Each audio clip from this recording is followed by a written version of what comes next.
na simbolo na ang ating bansa ay talagang nalulunod na.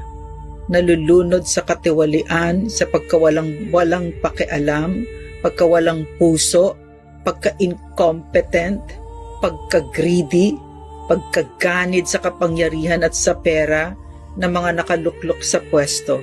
Alam mo, kasama din dyan sa akin at pag sinasabi ko yan, kasama dyan ang media na binabayaran, nagpapabayad, kasama dyan ang vloggers na nagpapabayad, mga corrupt din kayo. Kasama kayo sa problemang ito na wala kayong mga paninindigan kung kaya't nalulunod na ang Pilipinas at wala kayong mga puso. Kung napapanood ninyo yung mga kababayan natin, kakaiyak, sobra. May nakita akong video, matanda na siya, no? Na bababa siya sa bahay niya na yung tubig ay hanggang sa dibdib niya. Can you imagine? No? So, at saka yung Ma'am, mga may bata, nagpas tao na, ma'am, ha?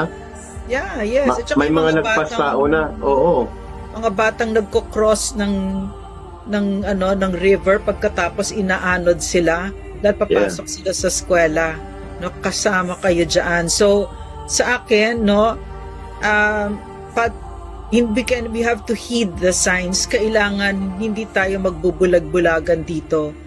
Pasama na ng pasama ang Pilipinas dahil sa mga namumunong, mga magnanakaw, mga ganid sa kapangyarihan at walang kapuso-puso para sa bayan.